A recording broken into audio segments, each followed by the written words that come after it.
Hi, Jennifer, Simu. How you doing? We're well, thank you. Very good. Thank you so much. Where are you guys? In New York? Yes. We are, yeah. Oh, yeah, me too. We are close by. A couple of stations, but the train stations, but Oh, we are okay. doing this remote, which I think makes sense for this movie. So, of course, with technology helping us to find connection. Atlas, May 24th, opening in Netflix, and you obviously Simu play an AI, and you, Jennifer, have the role to kind of go behind this rogue AI. So do you think the danger of artificial intelligence for humanity is real and imminent, or is being exaggerated? I think it's definitely real and eminent, and I think that this movie does a really good, Atlas does a really good job of showing the two kind of extremes, how really beautifully right it can go and how really disastrously wrong it can go. Mm-hmm, mm-hmm.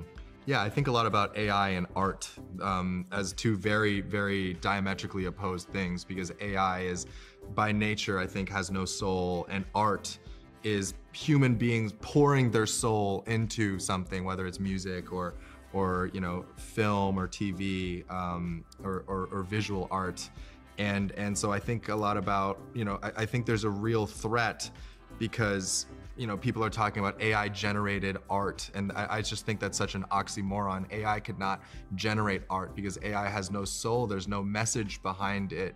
It's just an empty image, you know, at the end of the day. And so, yeah, I think it's something that we need to proceed with immense caution and not let AI get to a place where it's the decision maker, as Harlan was the decision maker, but that it's only used in a very like supportive and enhancing role. Would be my take. In the movie, we see how humans can establish relationships with AI, right? That's also a big part of the movie. Mm-hmm. Do you think those relationships can be real? Can we fall in love with an AI, for example? I mean, who knows what's going to happen in the future, to be quite honest. But I think we've seen it in movies like Her, you know, with Joaquin Phoenix. You know, there's been different kind of commentary on that already. But I think what this movie is more about is not letting ourselves become so disconnected because of technology, that we actually should be more connected because of it.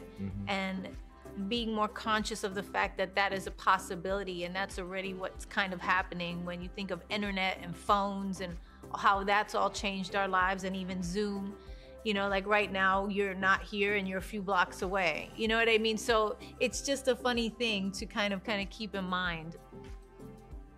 I love human connection. I think that that's something that as we, you know, as the generations after us will grow up, I think it's something that we'll struggle with a lot, because it'll be difficult. Everything, you know, especially with everything on our screen showing us something different. There's an algorithm to everyone's social media that's showing you, that's feeding you what it thinks that you want to see. It can be, I think, progressively difficult to really connect with someone face to face, and I think there's no substitute for that. And I think that's my answer on the falling in love part as well. And Jennifer, how was for you filming inside that suit, that like mechanical suit that is about a big part of the movie? You're inside that. It was very physical. It was challenging. Yeah, it was super challenging. I think it's a different kind of acting, right? Because you're all by yourself. It's like a one-woman show. It's 7 weeks with just you and just this voice that's coming through.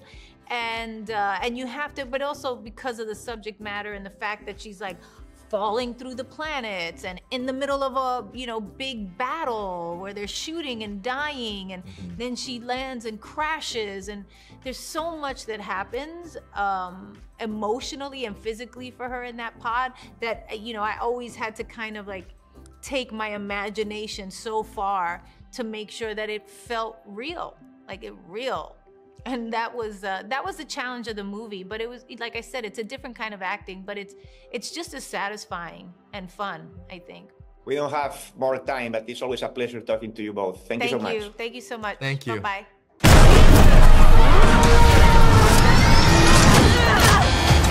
What do I do? Stop it! God.